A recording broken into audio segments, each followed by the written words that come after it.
our co-main event is actually maybe the best fight on the card. In fact, if you were ranking, tell me if you disagree, Danny. If you were putting the fights in order in such a way where you were putting it like very best fight on paper first, this is what it would be. Of all the fights on the card, Vicente Luque taking on Geoff Neal at welterweight. That's the best fight on this card by a mile. Neither guy is shot. Neither guy is by any means potentially even reached their peak yet. There's some debate over that. But where are they? Where is Vicente Luque in his career, Danny? And where is Geoff Neal? And why is their meeting here significant? Yeah, this is my favorite fight on the card, and I think it'll be many's as well. I think Vicente Luque is in a similar position to Thiago Santos, not exactly in the sense that, he looked terrible in his last outing and we're thinking he's going downhill. No, I think his better days are still ahead, but he does share the same ranking. I believe he sits right outside of the top 5. He's number 6 nowadays. And he's always been a guy that, he's clearly talented, picks up important wins, but once he needs to make that big step and really face somebody against the top 5, he's come up short, right? This time around, it was Bilal Muhammad in his last outing. Prior to that was Stephen Wonderboy Thompson. And then, he takes those L's and he goes on these long streaks until he meets, again, a top 5. Will that be the story in the future? I guess we'll find out. But this is that rebound to kind of just check Vicente Luque real quick. Okay, clearly you couldn't get past the top 5 for now. But let's just make sure real quick you're still, above the pack of the top 10. And fighting here, Geoff Neal, I believe he's ranked number 14. I think that fight serves that. While on the other hand, for Geoff Neal, it's, an opportunity against one of these bigger guys. So he can go in the future, hey, I deserve a big step up in competition. And certainly a win over Vicente Luque would probably be his best, right? Vicente Luque is an animal. Certainly he's super, super good. And something that I like about Luque here is that he's always been open to taking, tune-up fights. And I'm sort of throwing the air quotes here because Geoff Neal is no tune-up fight, but this is as close as you can get to a tune-up fight in the UFC. And I think that's great. I mean, usually guys of his position would want to just, keep in the top and just fighting guys that are in the top 5 or close around. Vicente Luque, after big losses, he has no problem going, okay, let's just get some momentum back. Let's get some victory back. And yeah, I think that's exactly what he's doing in this matchup. So I think this is a perfect fight for Luque and a perfect fight for Neal as well. Dude, I completely forgot because it's so hard to keep up with this stuff now in ways that it never used to be. But in 2019, Geoff Neal has a unanimous decision win over Bilal Muhammad. I completely forgot about that, number one. And number two, it tells you a lot of things because Neal's last fight, which was a win over Santiago Ponzinibbio, that was nice, but it was split. It's a tough fight. Questions about where Ponzinibbio was at in this stage in his career as well. And then prior to that, he had losses right back-to-back to Wonderboy and Magny. And the one to Wonderboy was extremely one-sided by and large. Yeah. So it tells you that Neal has kind of tripped up a little bit and is trying to catch his feet. He might be able to continue that process here on Saturday.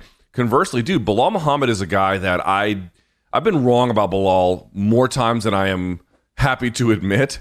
That dude has turned into a genuine force, and I know the criticisms are going to be, well, his game is not all that entertaining, but you would certainly agree, dude.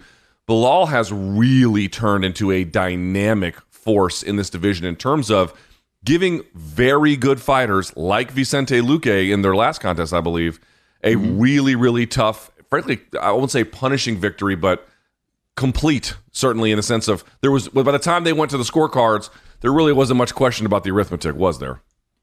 Yeah, Bilal Muhammad has really turned a corner. He has losses to both these guys here.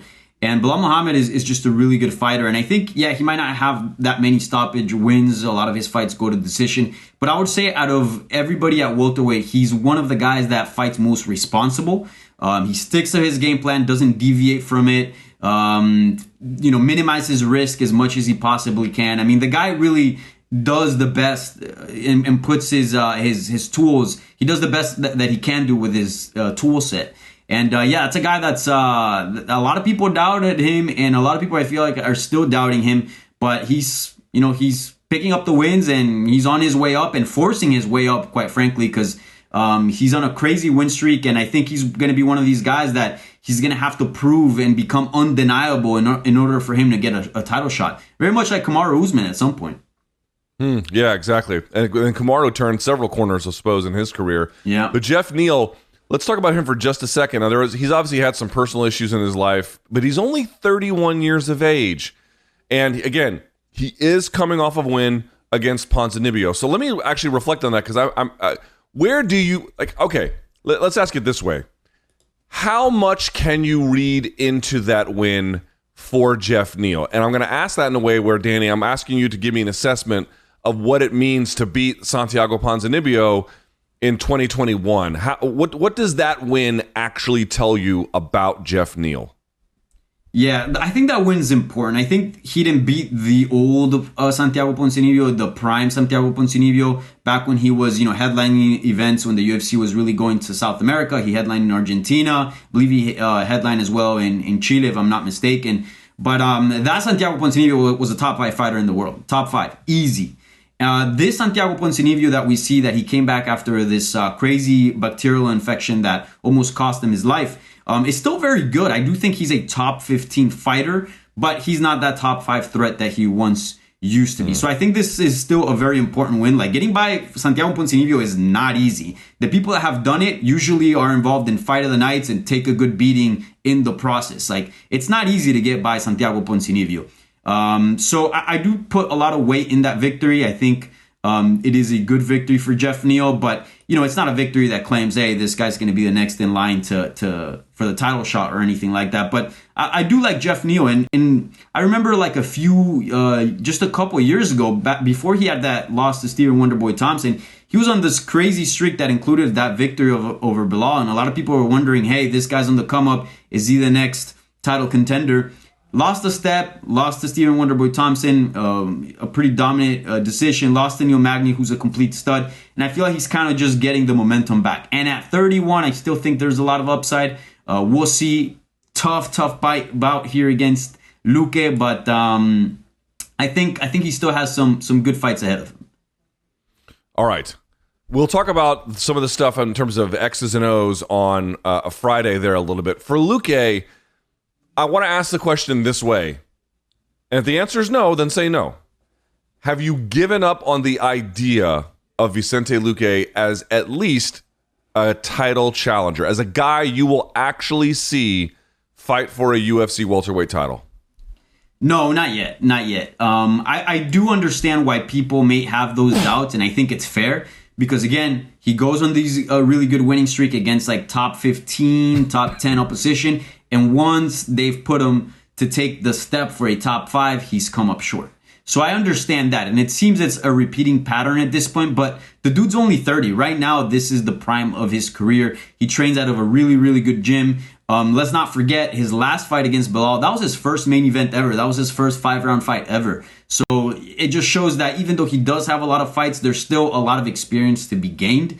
And hopefully as he gets more main events in the future, we'll start seeing a more complete Vicente Luque. And I do think he's probably better suited for a 5-round fights anyways, just given how dangerous he is across the entire fight.